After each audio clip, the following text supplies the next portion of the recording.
धन्यवाद अध्यक्ष महोदय।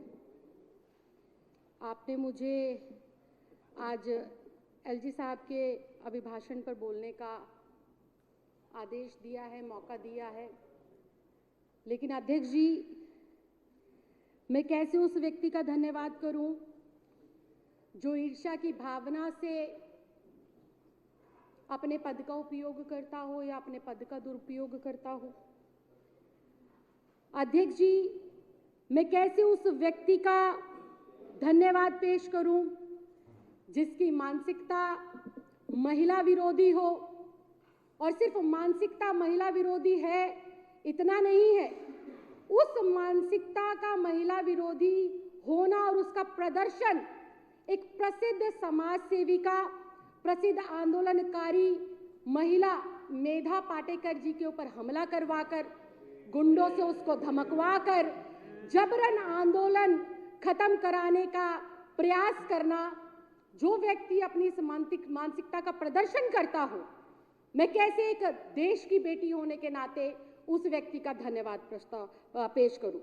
अध्यक्ष जी, मैं कैसे उस व्यक्ति का धन्यवाद पेश करूं जो अपने पद का दुरुपयोग कर कर, अपने पद के नशे में रहकर नोटबंदी के दौरान लाखों करोड़ों रुपए की हेरा फेरी करने में आरोपित हो। अध्यक्ष जी, मैं कैसे उस व्यक्ति का धन्यवाद पेश करूं जो अपने सत्ता के नशे में चुनी हुई सरकार के साथ साथ अपने आप को डॉक्टर भीमराव अंबेडकर जी के संविधान से भी आगे मानता हो और कोर्ट में जाकर ये कहता हो कि जिस पद पर मैं विराजमान हूं, मेरे ऊपर किसी भी प्रकार का केस नहीं चल सकता। ऐसे सत्ता के नशे में चूर व्यक्ति का मैं कैसे धन्यवाद करूं अध्यक्ष जी, जो देश के दिल्ली की 3 बार प्रचंड बहुमत के साथ चुनी हुई सरकार के कामों को नित नए दिन प्रयास लगाकर रोकने का काम करता हो, जिसका सिर्फ मात्र एक लक्ष्य है, एक पपेट की तरह काम करना, अपने आकाओं के आदेश पर नाचने का काम करना। अध्यक्ष जी, मैं सिर्फ ऐसे नहीं कह रही कि इस व्यक्ति ने दिल्ली की लोकप्रिय सरकार के कामों को अड़ंगा डालकर रोकने का प्रयास किया है, बल्कि एक लंबी चौड़ी फहरिस्त मेरे पास है। दिल्ली देश की राजधानी समेत भारतवर्ष में गरीबी रेखा से नीचे रहने वाले लाखों करोड़ों लोग हैं, जो अपनी सरकार से उम्मीद करते हैं कि उनकी चुनी हुई सरकार उनको बेहतर से बेहतर व्यवस्था देगी, उनके खाने पीने, स्वास्थ्य, शिक्षा और उनके अच्छे वातावरण का निर्माण करेगी।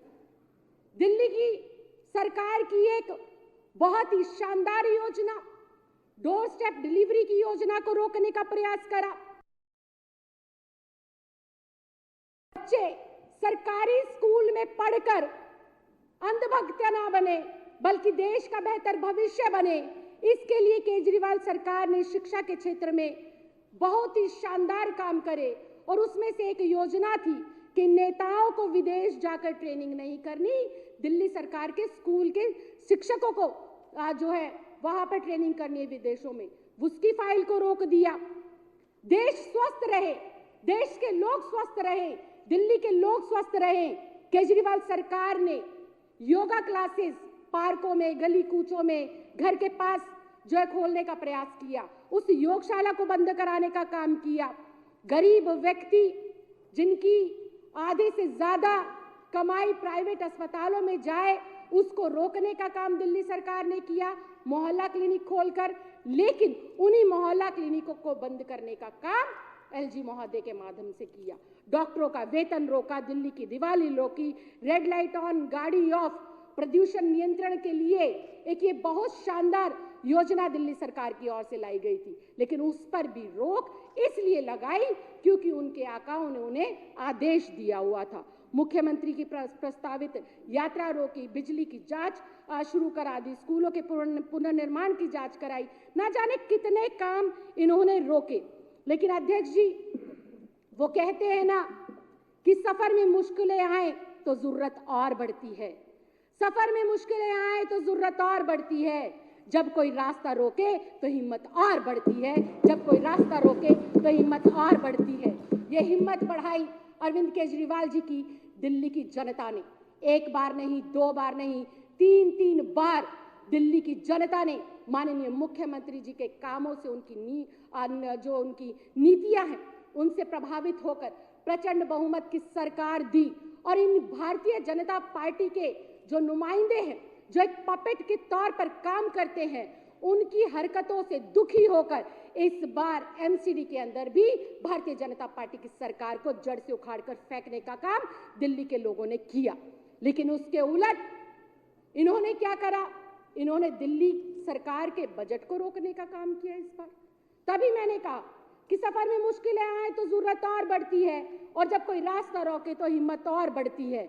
इन्होंने हमारे बजट को रोकने की कोशिश करी, लेकिन हमारी हिम्मत को ये रोक नहीं सकते। और इतना शानदार बजट 2 दिन रोक कर ये क्या बन गए? हम लोगों ने इतना शानदार बजट पेश करा कि दिल्ली को हरा भरा और पॉल्यूशन मुक्त बनाने का काम करेंगे।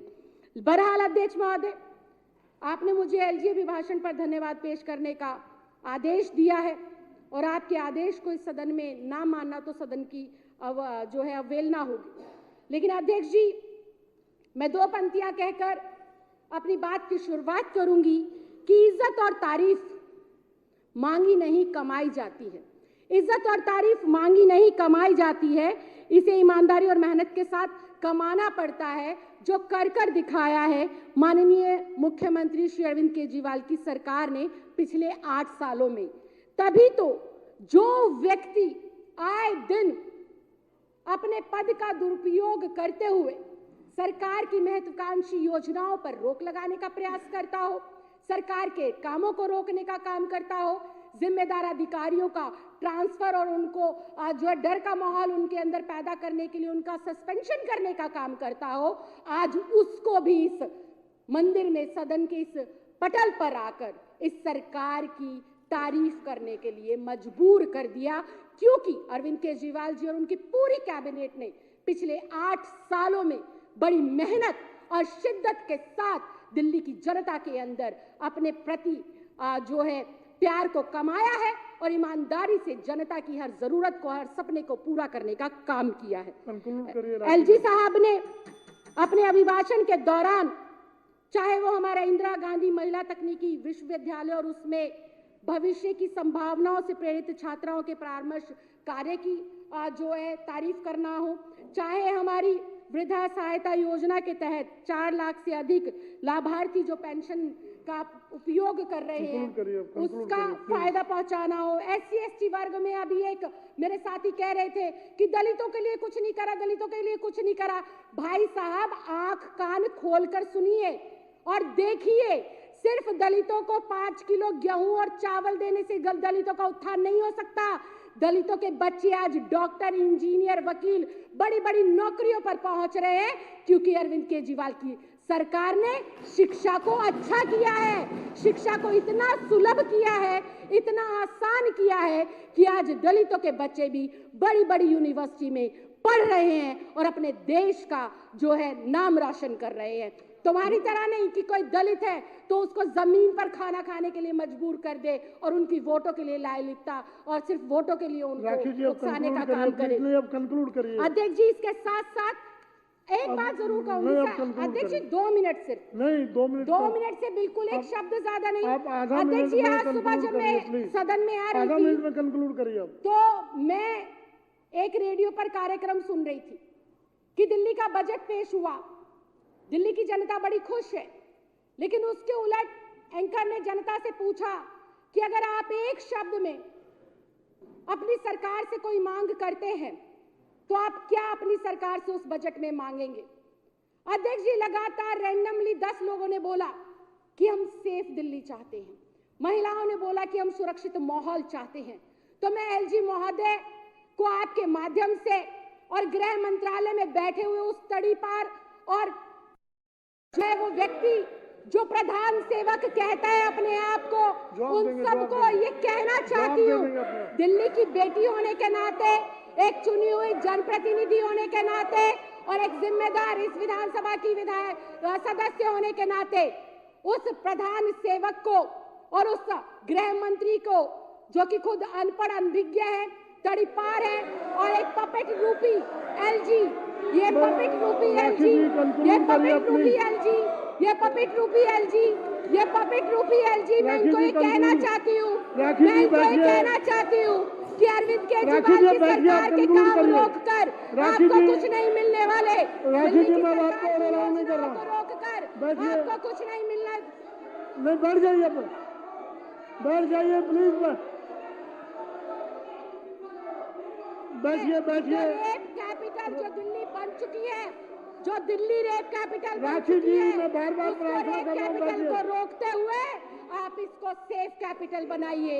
दिल्ली देश की राखी जी, आप राजधानी बैठिए प्लीज। जो आज रेप कैपिटल है, उसको गृह मंत्री मंत्रालय को, मैं गृह मंत्री इस देश को कहना चाहती हूँ कि हमारी बहन बेटियों की सुरक्षा को सुनिश्चित करने के लिए, जैसे माननीय मुख्यमंत्री अरविंद केजरीवाल जी ने चौक चौराहे गली मोहल्ले पर सीसीटीवी कैमरा लगाए हैं, बसों के अंदर मार्शल नियुक्त करे हैं, बसों के अंदर पैनिक बटन लगाए हैं, ऐसे ही आप दिल्ली पुलिस को आदेश दे और हमारी इस देश की बेटियों को सुरक्षा मुहैया कराए। ये पीड़ा समझ आती है जब आप एक बेटी की आवाज को चुप कराने के लिए आठों के आठों लोग खड़े होते हैं।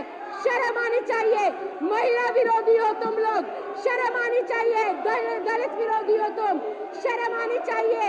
एक बेटी जो इस सदन में खड़े होकर, एक बेटी जो इस सदन में खड़े होकर अपनी दिल्ली की बेटियों की सुरक्षा की मांग कर रही है, तुम उसे बोलने नहीं दे रहे।